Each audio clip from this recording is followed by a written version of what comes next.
benefits of having year A, which is the cycle we're in this year, is that we have last week's reading. You remember from John chapter 4, that dialogue of Jesus and the Samaritan woman, and then from chapter 9 we take the story of this man recovering his sight and the dialogue. You remember last week that Jesus is really persistent with the woman, saying again and again, he's pushing her to accept. And in the end, she becomes not just a believer and a disciple, but an evangelist, being part of bringing her whole village to know it. In this case, the opposition is coming from the outside.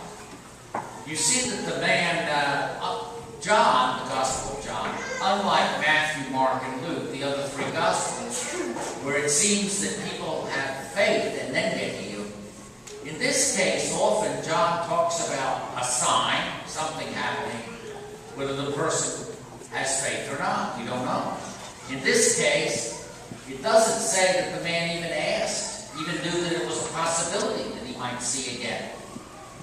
It was simply occasioned by the question of his disciples, who said, if the man's blind, it must be somebody's sin. And Jesus says, no, it's so that God's might power, the works of God, may be made through him. And of course, the rest of the chapter proves that out. And as the man, you can see, as the way the Gospel of John tells the story, that slowly this man is, when he tells the story about recovering his sight, he doesn't know where Jesus is. And finally, when he's pushed, he says he's a prophet. And when he's pushed again, he says, do you want to be his disciples too? He already is moving toward already into discipleship. And then in the end, of course, after Jesus finds him again, he worships him. I do believe. And he worships him. In other words, this is a man who recovered, obviously, his physical sight, which was a mixed blessing, right? Because in the end, he got kicked out. But the sight of who really was his Lord was the greatest gift. And as John tells the story, as you all heard, the opposition to Jesus begins. First, there's division. He violated the Sabbath. But everybody says, well, how could it be if he could actually be the Lord? And then yet he takes and at the end it's really hard. You were born in sin, get out. We tend to eliminate those people in our lives that present the uncomfortable truth to us. And that's certainly the case in this story. So what Jesus says at the end is true, that one person recovers not simply physical sight, but the sight of what's really important. And a whole group of other people are hardened in their rejection, in their blindness about what's being offered to them. Now you could say, well, that's interesting. That's a nice story. It doesn't have anything to do with me or you, right? Not true. Not true.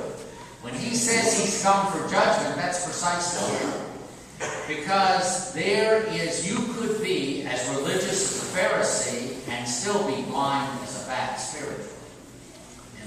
You could be following all the rules and still living in blindness, in darkness, as the second reading says. How could that be?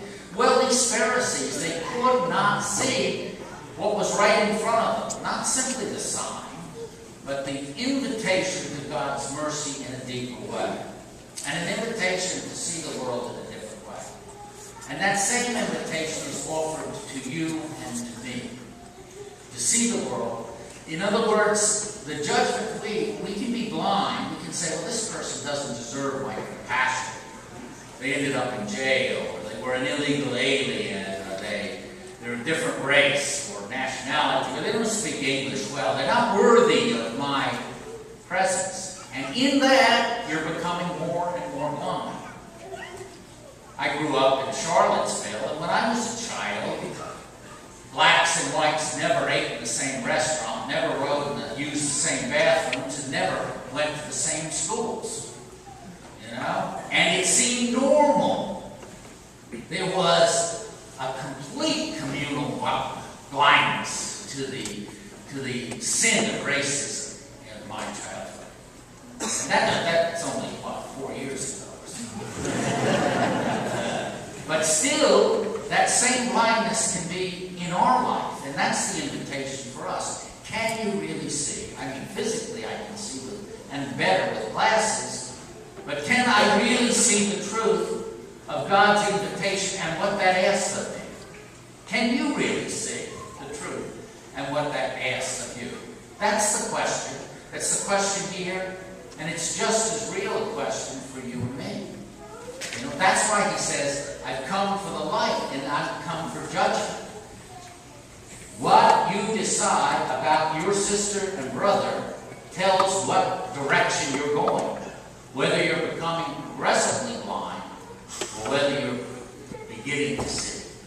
Because there are a lot of people in our lives that seem inconvenient to us, or as the Pope says, excluded, or not worthy of our attention. And those are my sisters and your brothers. And so the invitation is there, and if we can't see it, then we're getting more blind. And believe me, it's like cataracts, it's progressive. One thing builds on another. Selfishness builds on selfishness, and blindness builds on blindness, until finally, you don't even know you can't see. You know, you're simply oblivious to the truth right before you listen. We see this sort of say, how could they miss this? Well, you know what? If you're hardened in your own attitudes about your sisters and brothers, then it can be. You become cataract blind, so to speak, spiritually in your life. So, this gospel and this day offers me and you an invitation. Do you want to see? Do you really want to see? It's not a foregone conclusion that I or you really want to see. Because it's going to move us out of our comfort zone. And it's going to include in our circle people we'd rather keep out. So, I offer you a challenge if you're up to it. Ask God the grace to see better.